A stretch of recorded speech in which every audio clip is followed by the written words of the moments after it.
Bima Pub, urahisi wa maisha. But I'm in the business of reminding all of us that a prayer breakfast can become an annual ritual without more. Don't make it an annual ritual where we come to say with our mouths what we do not believe in our hearts. There must be a wedding between the words of our mouths and our deeds. That is what character is all about. And I also want to remind this audience, as the good book says, we must, in the nature of things, be Christians of Berea. If you read the Acts of the Apostles, Paul says that he liked the Christians of Berea because whenever the word had been preached, they went out and read the word to confirm if what had been preached was true. And I also want you to go and read. We are talking about character and the followership.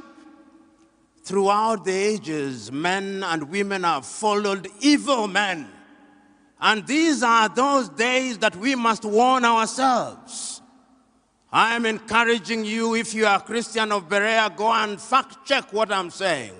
And you can even fact-check it as I'm speaking. Read the book of Matthew, chapter 24, verse 24. In the end days there shall come many Christs, and they shall work wonders, and they shall mislead even the very elect, if it were possible. So we must warn ourselves as people who believe in God. We must warn ourselves as Christians in the knowledge, as Paul writes in his second letter to Timothy, chapter 3, that there shall become a form of Christianity where we shall be lovers of ourselves, where we shall be boastful, where we shall have people confusing people, just as Jannes and Jambres confused the multitude. But we are one to do the right thing. And I'm also telling you that the same Bible tells us that you cannot pretend to be lovers of God whom you have not seen if you do not love your brothers and sisters whom you see.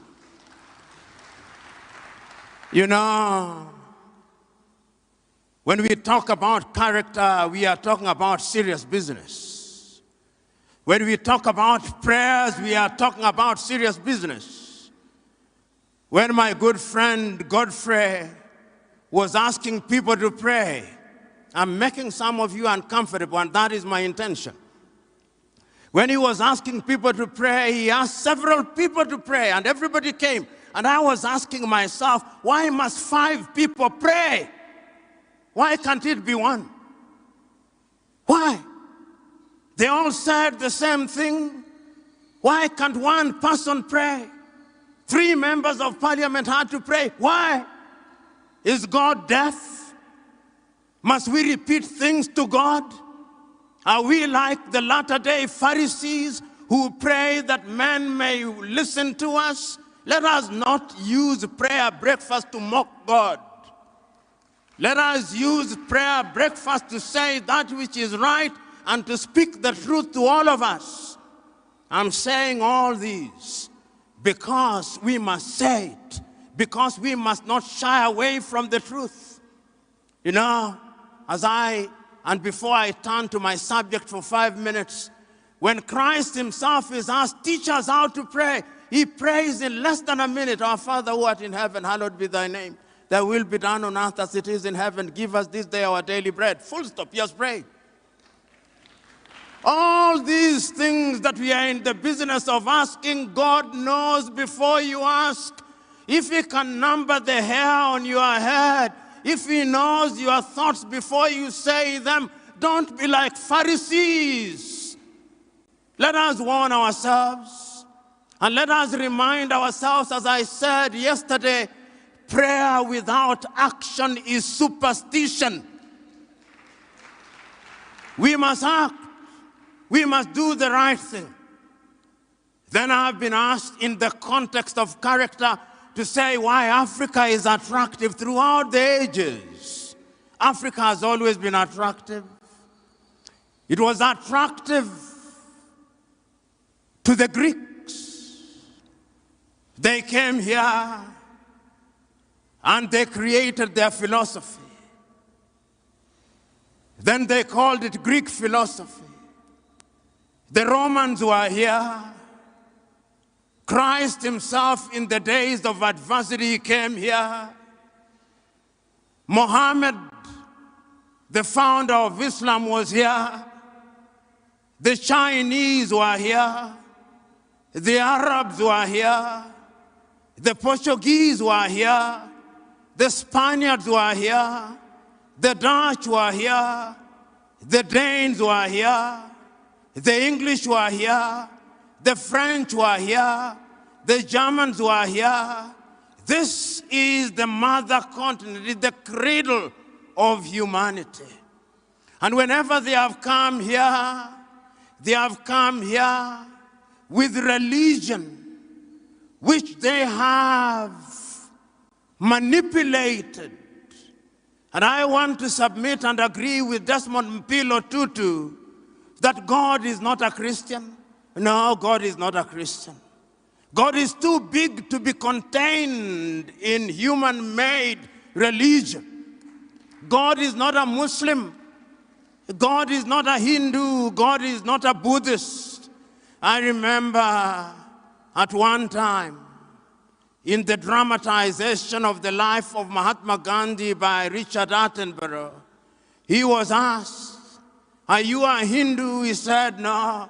When I was young in Gujarat, I remember attending a temple where the preacher on that day referred to the Christian Bible, referred to the Hindu Gita, and referred to the Muslim Quran, referring from one book to the other, as if it did not matter which book was being read as long as God was being worshipped."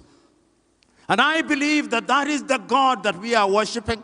We who are Christians must always remember that in fact, the very days when we were called Christians, being a Christian was not meant to be a good thing. A Christian, these Christian followers of Christ, it was meant to be a derogatory term. And sometimes we who are Christians, we who claim to follow the Christ, we are arrogant and intolerant. And for our arrogance and our intolerance, we will be punished. There is a message, those of you who are readers of the works of God, in the Talmuds of the Torah, there is a story told that when the Israelites had been drowned, or rather when the host of the Pharaohs had been drowned in pursuit of Israel, and the Israelites were laughing and celebrating, it is said, God appeared unto them and said, "Why do you celebrate when my children have been drowned?" That is the God whom we do not understand. But remember, I was talking about why Africa is attractive. It is attractive because it is the cradle of humanity. And remember, I was saying and talking about Christianity and the manner in which it was midwife to us.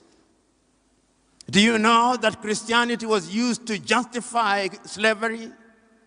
Do you know that in the book of Ephesians, in Paul's letter to the Ephesians, he tells people to obey their earthly masters, even the harsh ones? Do you know that the Dutch Reformed Church, on the basis of which apartheid in South Africa was founded, was based on Christianity? Do you know that the Bible has been abused and misused? So, when we talk about the Bible, when we talk about Christianity, you are talking about a man-made thing. That is why we have the Roman Catholic man-made.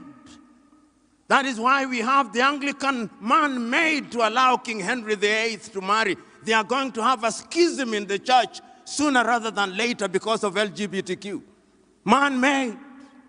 That is why we have SDA, man-made. That is why we have Presbyterian, man-made. That is why we have Methodist, man-made. Tell me which denomination Jesus belonged to. None. So when we have all these denominations coming here and they manipulate us in order to steal our land. Africa is attractive initially because of us. We were commodities to be sold when they first came here. And you will be surprised that those who gave the authority was the Roman Catholic Pope. The initial exploration of the world in the 14th, 15th century to Christopher Columbus and Vasco da Gama, they had a purple bull to survey the whole world, to come and discover us. We are attractive because we were commodities. We were attractive because we are considered children of a lesser God. We were attractive as a continent after that because of the raw material that we had before the Industrial Revolution. They wanted our rubber. They wanted land to till coffee and tea and cashew nuts. Then they wanted our diamond and our gold and our cobalt. And their appetite never stopped. They sat in Berlin in 1884 to divide their hunting grounds. The countries that they created were not meant to be countries. They were hunting grounds. Tanganyika, as it was then called, was the hunting ground for the Germans. Uganda was for the British, as was Kenya, as was Zambia. The Italians are hunting ground in Libya and in Somalia. The French had their hunting ground in La Côte d'Ivoire, in Benin, in Togo, in New Sudan, now Mali. The Portuguese had hunting ground in Mozambique and in Angola and in Cabo Verde and Guinea-Bissau. The Dutch had hunting ground in South Africa and in Namibia. The Belgians had hunting ground in the Democratic Republic of Congo. These were hunting grounds. The hunters did not want to quarrel. They had fought for too long. They wanted to hunt with ease, and they did. And they incorporated some of us. Then the Spirit of God came unto them, and we started struggling to regain our independence. In the intervening period, our kith and kin had been taken to the United States of America and to Caribbean. And they had been turned into slaves. They lost their language. They lost their names. You only have to watch Alec Haley's Roots, the story of Kinta Kinte, and know why they did it. Africa has been attractive for the wrong reasons. Then we regained our independence. And no sooner had we regained our independence than they tried to disrupt us. Did they not kill Patrice Emery Lumumba 10 months after? Did they not kill Sylvanus Olympio 1 year after independence? Did they not overthrow Kwame Nkrumah in 1966? Did they not use their agents to overthrow Nnamdi Azikiwe and kill Tafawa Balewa and Ahmadu Bello in Nigeria? Was there not a mutiny on a single day in East African countries in 1964 when they wanted to overthrow the government of Tanganyika, Uganda, and Kenya? They were here, the colonialists, because they had lost their hunting grounds and they were coming back. Did they not mount coups in order to regain their hunting grounds? Africa is attractive because of our resources. And if we do not wake up, we will be manipulated. We are now a hunting ground, even as I speak, because a disunited Africa is good for other civilizations. A disunited Africa is good for Europe.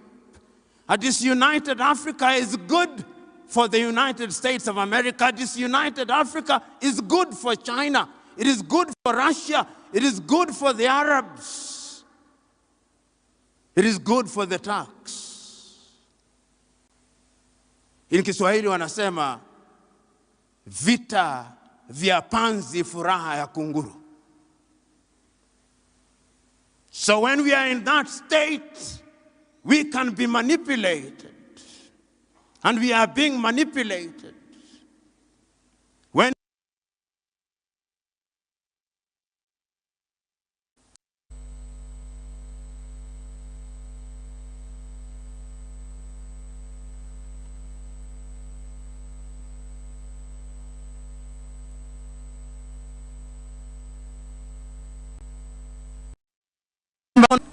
Christ will come and he'll say, I gave you, what did you do with it?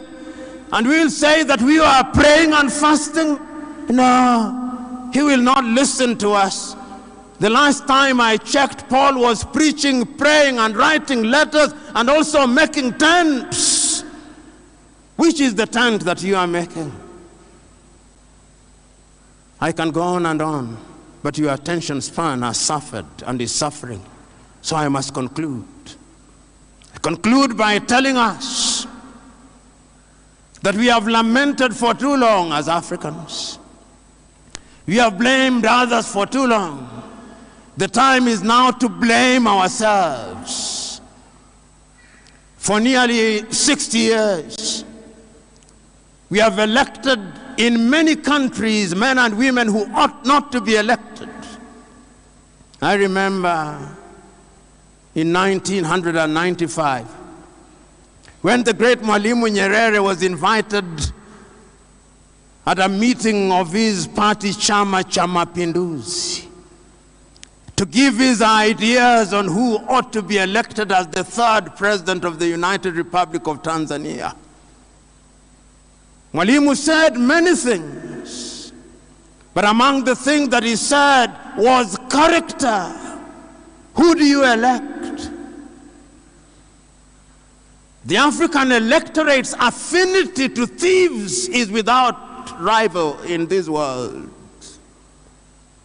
When you are a thief in Africa, the electorate loves you. When you are a liar in most African countries, the electorate loves you. When you incite people on the basis of ethnicity and tribalism, the African electorate in many countries loves you. When you incite people on the basis of religion, many people in the electorate in Africa love you. When you divide people along gender lines, the electorate in Africa loves you. The ghost of ethnicity, the ghost of corruption, those who claim that they can pray ghosts out, this is the opportunity to pray. Exercise those ghosts. Otherwise, pray no more. Exercise ghosts no more. Because that is what Africa needs. And I've said, and I'm saying it again, the things that require technology will not be achieved through theology. You are not going to pray the 5G to come into being. No. God gave you the ideas because your mind is what God gave you, and we are created in God's image. The image that God talks about is not about how we look. How can God possibly look like me? How can God possibly look like you? Ladies and gentlemen, in order for Africa to realize our potential, we must wake up. Because when we wake up and we are united, we are going to be masters of our own affairs. We are going to be masters of our own resources. And we can only do that through unity. Not the unity of the graveyard where we do not disagree. We will disagree. But remember, ideas must be cross-pollinated and cross-fertilized. It is in civil disagreement that one good idea overtakes another. And I have faith in Africa. I have faith in the young people sitting up there knowing that this is an intergenerational battle. You are the young suckers that will grow when all these old bananas are dead, as Chinua Achebe said. This is a race which we have started, and you must win, and win we must. God bless.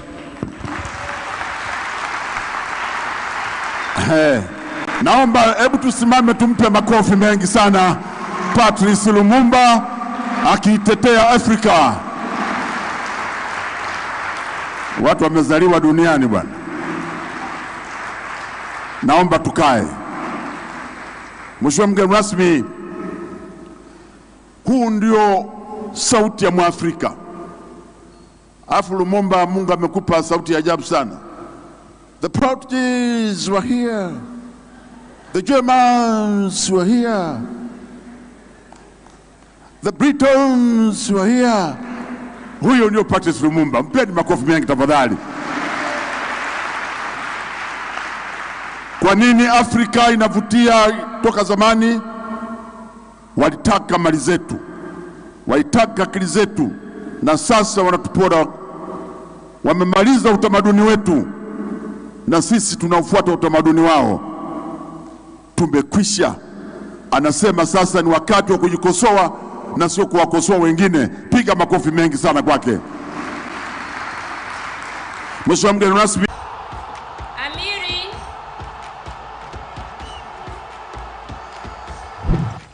Hivyo bima ya gari unaenda saa ngapi kuinunua? Hebu nenda haraka iseni. Nina safari zangu baadaye.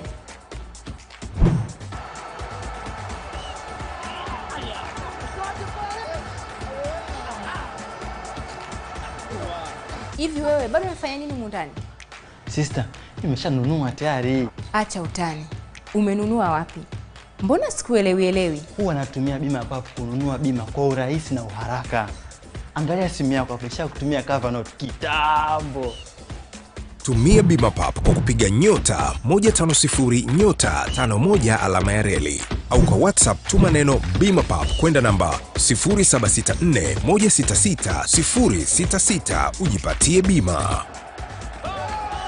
Mitoto ya siku hizi, vijana. Bima Prof. Urahisi wa maisha.